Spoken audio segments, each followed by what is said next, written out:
Good morning, it's Monday the 16th of February. I'm Maret Gwyn and this is Europe Today, your daily dose of European news and analysis live here on Euronews. Coming up, the US calls on Europe to save the West, but Europeans are not convinced. In his landmark speech at the Munich Security Conference over the weekend, the US Secretary of State Marco Rubio said that the US and Europe are intertwined, but alignment is necessary, from the economy to culture. Meanwhile, Rubio is set to meet Hungarian Prime Minister Viktor Orbán in Budapest later today, after meeting Slovakia's Robert Fico on Sunday. Now, to debrief that speech and more from the Munich Security Conference, I'm joined by our EU editor, Maria Tareo, who's just back from Munich. First, good morning, Maria. Great to see you. It seems like the initial reaction to this Rubio speech was a sense of relief.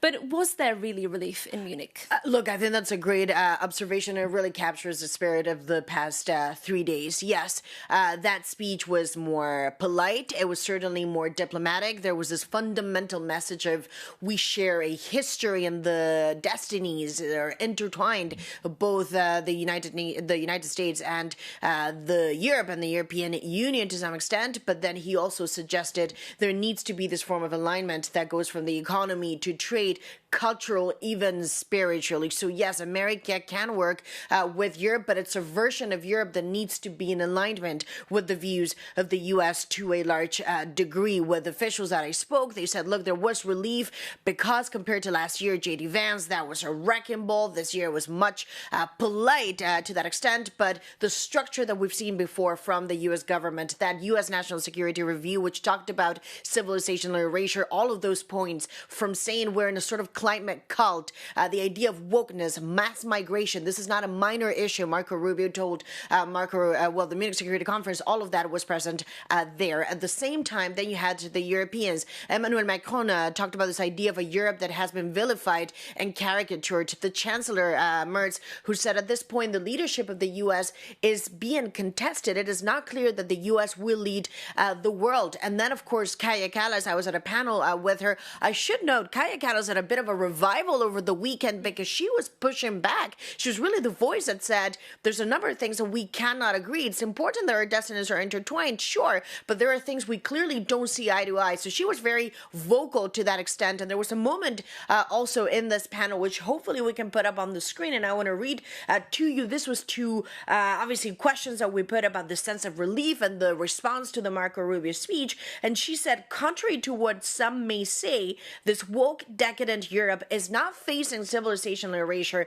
In fact, people still want to join our club and the waiting list is long. It took 3 months for a European voice to finally say there is no civilizational erasure in Europe. One of the quotes that I get and one of the senses that I get from this conference, this is really the takeaway that I get from it, is that there are two competing versions now of the West. Who leads it, what the values of this West are, and also who's going to be the face of it. And at this point, I'm not really sure that they are fully aligned. Briefly, Maria, on Zelensky, he was there. Ukraine had a big delegation at Munich.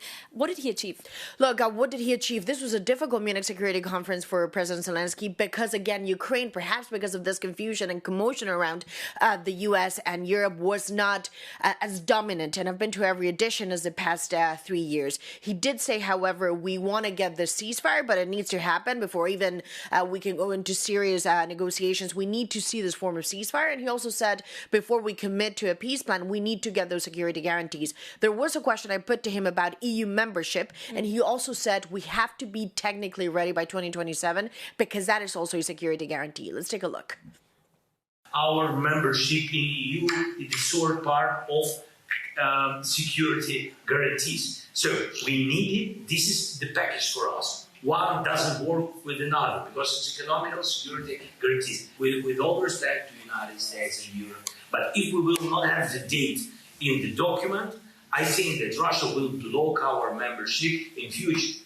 And it will be the problem for all of us because they will use some other countries or by themselves because they don't want us to be in EU. And that was, of course, the Ukrainian president. Two things are obvious at this point. One is they really want this date. They want to get it in a peace settlement, and the European Union is going to have to get very creative to this. But the two are increasingly intertwined. This peace deal and this date, they have become now one. Maria, thank you so much for bringing us up to speed on everything from the Munich Security Conference. And to discuss all of this further, I'm glad to say we're joined now by Fabrice Potier, the CEO of Rasmussen Global, who previously also served as Director of Policy Planning for the NATO alliance. Sir, welcome. It's great to have you on the show this morning. Now, I'd like to get your take first on Rubio's Munich speech. Were you reassured when he spoke of an intertwined destiny for the US and Europe? Or does Europe still need to realize it cannot do it alone and needs a plan B for its security? I would say it's probably both. There was clearly a feeling of calm before the next tempest, where obviously Rubio cast a tone that was much more friendly than the previous US speaker at the previous MSC, J.D. Vance, who really kind of opened almost hostility against Europe. However, I think nobody was naive in thinking that this is not an olive branch. This is just a way to make the past few months a bit less painful. But clearly the road ahead, as I mentioned, this is calm before the next tempest, because the road ahead is still made of many differences. I think Ukraine is still lurking very much around the corner in terms of big US-Europe Ukraine difference, and Greenland is not completely, in a way, solved. And I think the Danish Prime Minister was pretty clear about that. And do you think Greenland could be the next storm? Because we heard from Mette Frederiksen, the Danish Prime Minister, over the weekend, suggesting Donald Trump is still very serious about buying the island. Do you agree with her that there's still a big risk there for the NATO alliance? But clearly, the problem is there's a mismatch between what the Danes, the Europeans are trying to do, which is to improve support to Greenland, both on the security and the economic front, which is a rational way of addressing possible vulnerabilities out there. And the US president who just takes a very emotional, personal view that he just wants to own that piece of estate.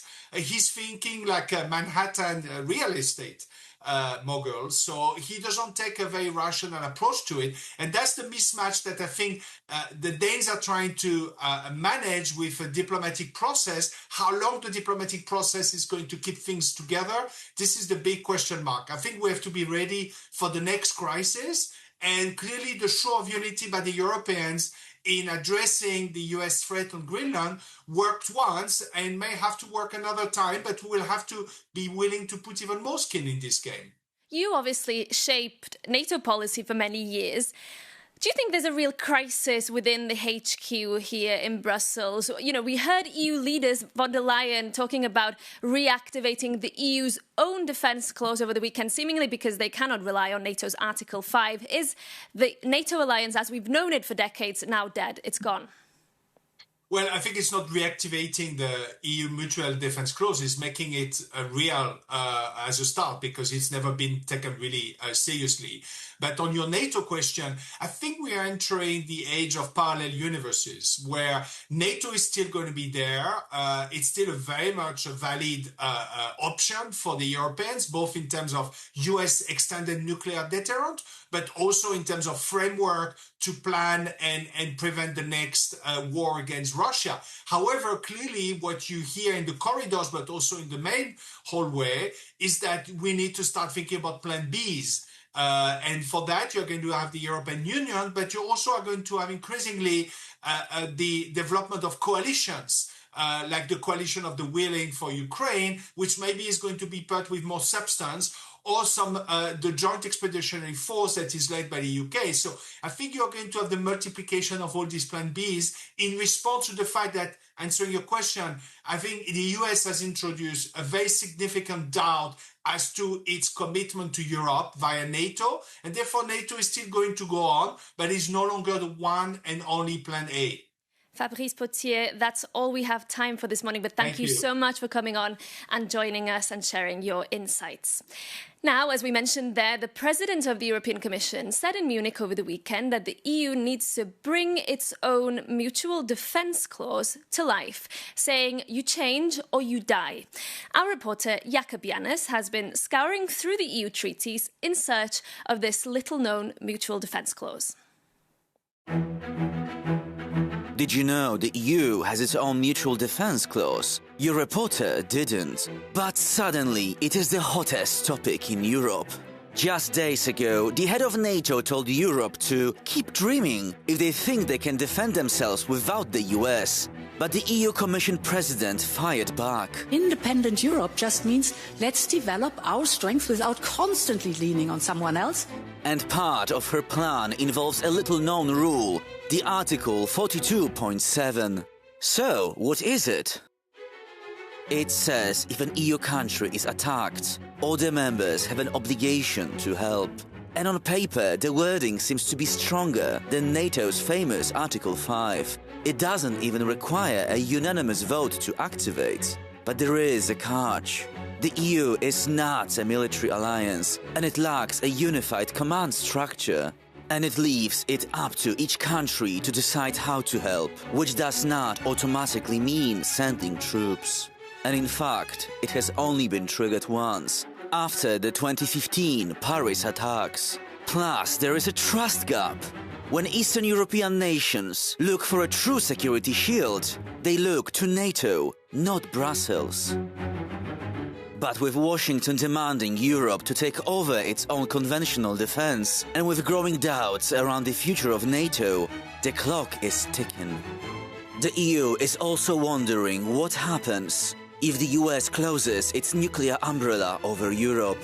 And building a fully independent European nuclear shield would cost billions of euros and take time. So Europe has the treaty and the article. Now it just must build the military strength to back it up.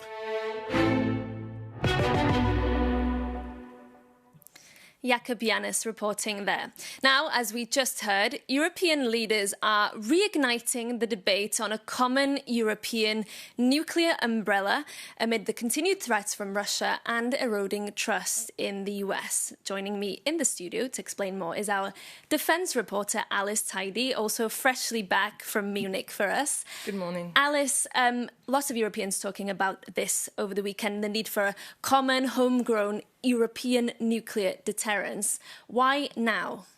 Well, basically, the Europeans, although they've gone to great lengths over the past week to say that they believe that the US is fully committed to NATO, that they believe it is committed today, tomorrow, that it will be in 10 years, that it will be in 20 years, there's still a lot of concerns over that commitment. I mean, remember that last year, Washington cast doubt over its commitment to Article 5, so Europeans responded by more than doubling their spending target within the alliance.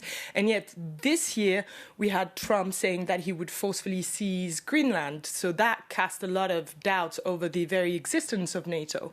And obviously the US has also said that he wants to pull back, but there's a lot of unsaid yet over how that partial pullback would happen and whether or not this could include the nuclear deterrent, right?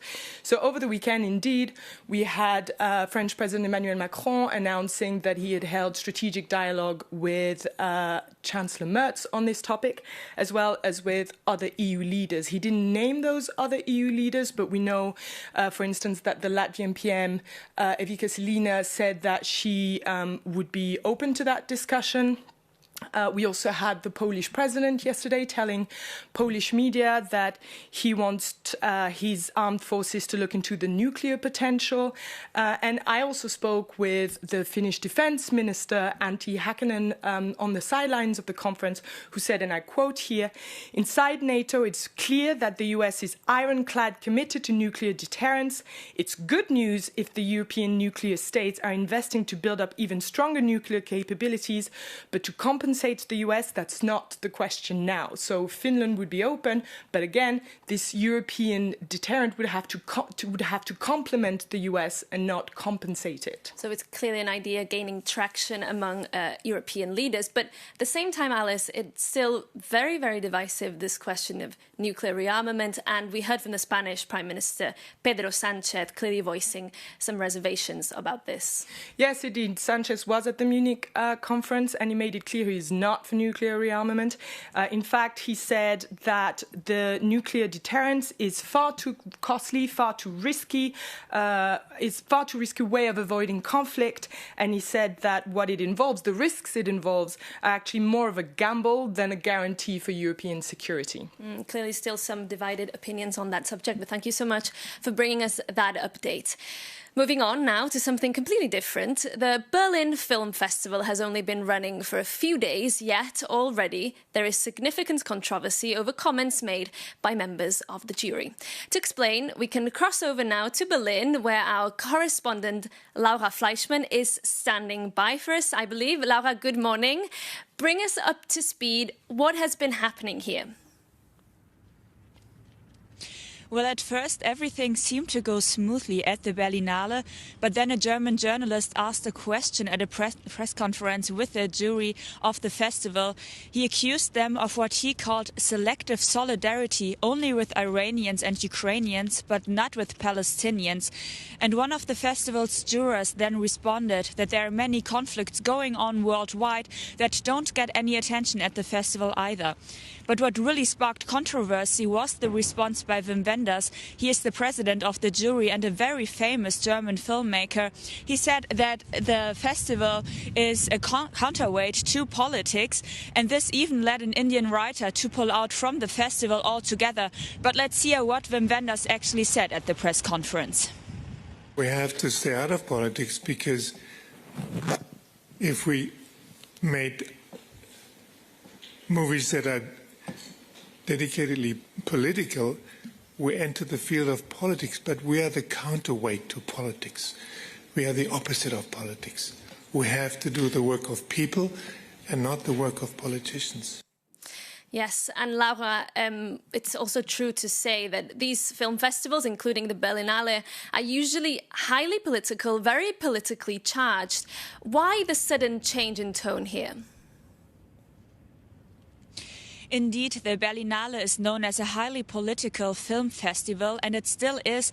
There are many political statements being made on the red carpet, at press conferences, but the change in tone could be due to Germany's history, especially in regards to the Holocaust and in regards to World War II. Israel is a highly sensitive topic here in Germany, and this could be the reason why Wim Wenders is hesitant in regards to Palestine and in politics in general. But it could also be due to anti-Semitism being linked to some pro-Palestinian protests here in Germany. There are anti-Jewish chants, there are anti-Jewish and anti-Israel signs at some protests that aren't against the government but against the whole country's existence. So this could be a reason why movie makers and actors don't want to be linked to this topic, perhaps. And also there has been a spike in anti-Semitism as of recently here in Germany. And the festival's director, Trisha Tuttle, even came out and supported Wim Wenders after the controversy. She said that it is, as of recently, oftentimes expected of movie makers and actors to make political statements, but they're mainly at the film festival to promote their work, their movies. They want to talk about what they did. They don't want to talk about politics, perhaps, and it is their right of free speech to talk about whatever they please. They can decide to not talk about politics, but and they can also decide to talk about them, but they get criticized either way. That's what Trisha Tuttle said after the controversy broke loose. Laura, thank you so much for that update on the controversy surrounding the Berlinale Film Festival in Berlin. But that's it from us for today. We'll be back at the same time, same place tomorrow. In the meantime, if you want to read more about the stories we covered on today's show and all the other breaking news from Europe, remember to stay up to date on our website, Euronews.com. Thank you so much for tuning in, and we hope to see you soon here on Euronews.